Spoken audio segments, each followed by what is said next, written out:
গণনা কেন্দ্রে ঢোকার আগে পর্যন্ত আত্মবিশ্বাসী সায়ন।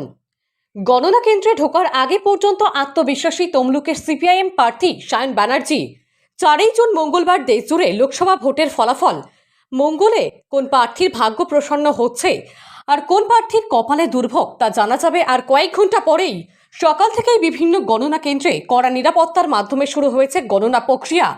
পূর্ব মেদিনীপুর জেলার তমলুক লোকসভা কেন্দ্রের গণনা কেন্দ্র কোলাঘাটের কেটিপিপি হাই স্কুলে আর গণনা কেন্দ্রে ঢোকার আগে নিজের জয়ের ব্যাপারে আত্মবিশ্বাসী সায়ন ব্যানার্জি। গণতন্ত্রের উৎসব, আজকে গণতন্ত্রের উৎসবের শেষ দিন, সবাই অংশগ্রহণ করেছে। আমরা কনফিডেন্ট, গোটা রাজ্য জুড়ে আমরা কনফিডেন্ট, তমলুকে আমরা কনফিডেন্ট। সিপিআইএম শূন্য। আমাদের বিশ্বাস এই যে খোঁচা আমাদের খেতে হতো আর কয়েক ঘন্টার মধ্যে সে খোঁচা আর খেতে হবে না। তমলুক নিয়েও আমরা আশাবাদী। আমি আপনাদের মাধ্যমে খালি আমার দুই যে অপোনেন্ট ক্যান্ডিডেট ছিলেন তৃণমূল এবং বিজেপির, আমি তাদের কাছে একটাই রিকোয়েস্ট রাখতে চাই। প্রায় 70 দিন ধরে আমরা প্রচার কার্য চালিয়েছি। 70 দিন পরে কেউ জিতবে কেউ হারবে, কিন্তু ভোট পরবর্তী হিংসা বা পোস্টপোল ভায়োলেন্স। লোকসভা ভোটের শুরুর দিন থেকে রাজ্য রাজনীতির পাখির চোখ তমলুক লোকসভা কেন্দ্র। তমলুক লোকসভা কেন্দ্রে বিজেপি, তৃণমূল ও সিপিআইএম প্রার্থীর লড়াই দেখতে মুখিয়ে রয়েছে জেলা তথা রাজ্যবাসী। প্রায় 2 মাসের বেশি সময় ধরে সেই প্রতীক্ষার অবসান হবে 4 জুন। অপেক্ষা আর মাত্র কয়েক ঘন্টার, কিন্তু তার আগে আত্মবিশ্বাসী প্রতিটি রাজনৈতিক দলের প্রার্থী থেকে কর্মী সমর্থকেরা।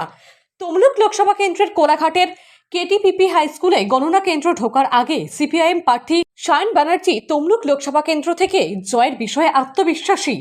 জিতে গিয়েছে, ও আছে তমলুকে, না জিতে গেছে বলে বাড়ি চলে গেছে? আছে। নিজের দলের বিধায়করা গোটা বিধানসভার গোটা প্রচার পর্ব জুড়ে শুভেন্দু অধিকারীর সাথে তলে তলে যোগাযোগ রেখে গেল, আর এই খেলা হবে করে নাচন কোদন করলো। কোথাও একটু টেনশন কাজ করছে? আজকে গণনা চলছে, কিছু কোনো টেনশন নেই, কোনো টেনশন নেই।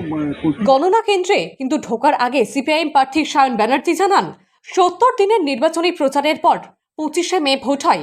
4 জুন আজ এই ভোটের মহোৎসবের শেষ দিন, আর কয়েক ঘন্টা পরেই রাজ্যের মানুষ জানবে সিপিআইএম শূন্য নয়। সিপিআইএমের এই শূন্য তকমাটা সরে যাবে। আমাদের বিশ্বাস, শূন্য নিয়ে যে খোঁচা আমাদের খেতে হতো, কয়েক ঘন্টা পর সেই খোঁচা আর খেতে হবে না। তমলুক নিয়ে আশাবাদী জয়ের বিষয়ে তিনি 2 প্রধান প্রতিদ্বন্দ্বীর কাছে ভোটের ফলাফলের পর শান্তি বজায় রাখার জন্য আবেদন জানিয়েছেন। 4 জুন এবার লোকসভা ভোটে অন্তিম দিন, কয়েক ঘন্টা পরেই জানা যাবে দিল্লির মসনদে কারা বসছে, বাংলায় বা কারা এগিয়ে থাকছে। কিন্তু পরিস্থিতি যাই হোক না কেন, তমলুক নিয়ে আশাবাদী বাম প্রার্থী সায়ন ব্যানার্জি। শুধু তমলুক নয়, সারা রাজ্যে বাম ও কংগ্রেসের জোটের প্রার্থীরা ভালো ফলাফল করবে বলে তিনি জানান। পূর্ব মেদিনীপুর জেলার কোলাঘাট থেকে সৈকত শ্রীর রিপোর্ট, লোকাল 18 বাংলা।